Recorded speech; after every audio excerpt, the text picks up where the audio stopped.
All right, welcome to The Explainer. Today, we're diving into something that feels like it's straight out of a sci-fi movie, but it's actually all about economics. It's a huge question. How in the world do you tax a business that isn't, well, on the world?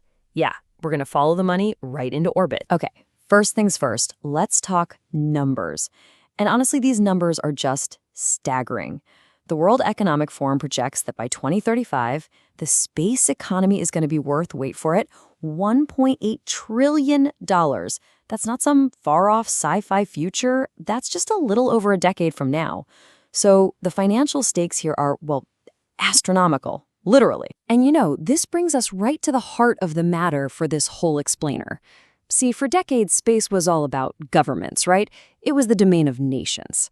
But now, we've got private companies jumping in, launching everything you can imagine. Satellites, sure, but also asteroid mining concepts. It's a full-blown commercial industry that's just exploding. So that leads to the big question. How are we going to tax all of this? So, to really get a grip on where we're headed, we got to look back at where we came from.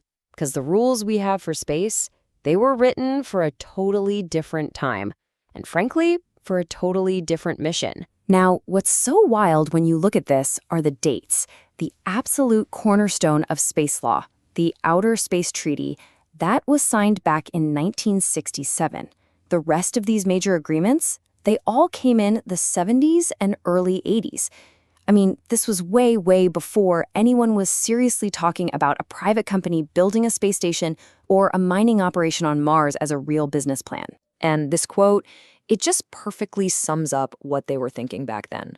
The entire foundation of space law is built on this really beautiful, almost idealistic principle that space is the common heritage of humanity. It belongs to all of us. No single country can just plant a flag and claim it.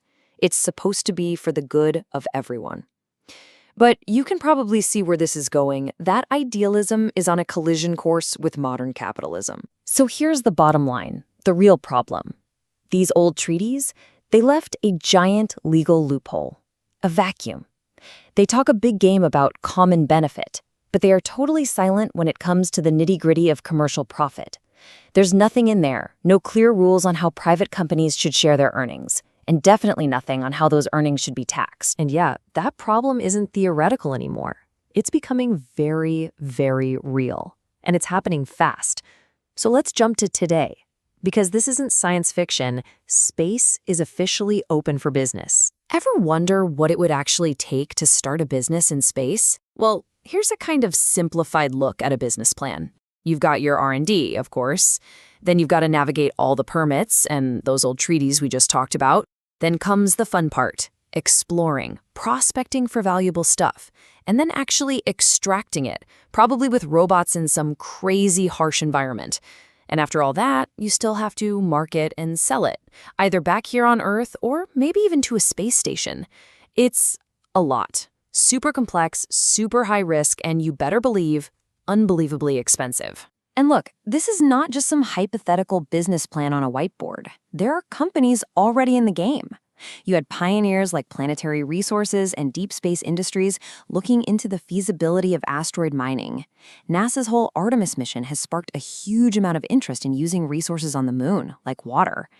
And then you have Axiom Space, which is literally building the first commercial space station. The space economy isn't coming. It's here. Okay, so let's recap. We have a booming, multi-trillion-dollar industry on one hand, and on the other, a set of laws that are decades out of date. That combination, it creates what you might call the trillion-dollar tax problem. Let's dig into exactly why taxing space is so much trickier than it sounds. This comparison really gets to the core of it. Think about it. Here on Earth, tax is, well, it's complicated, but it has rules. One of the big ones is called source jurisdiction. Basically, if a company from, say, country A sets up a factory in country B gets to tax the profits made in country B. Simple enough, right? But now let's take that to space. A company from country A builds a mine on Mars. Country A can still tax its own company, sure, but who's country B? There is no country B on Mars. There's no nation, no government, no tax authority that has the right to tax those resources right where they're being pulled out of the ground. And that one problem, that missing country B, it creates all these other massive challenges. There are no clear international tax rules for space, none. And without that source jurisdiction, you get this huge risk of a race to the bottom. What's to stop a company from setting up its headquarters in a zero-tax country and paying almost nothing? It really highlights that the only way to solve this is for everyone to work together. But hey, it's not all doom and gloom. This problem might be huge, but it's not unsolvable. In fact, there are a lot of smart people, tax experts, international groups, who are already hard at work on this. They're trying to figure out how to forge a totally new system. You could call it a space tax. So what would that even look like? Well, right now there are 3 big proposals floating around.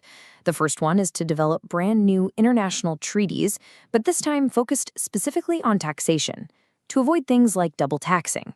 The second idea is to create an actual space tax, a tax on, say, mining resources, where the money collected gets shared internationally.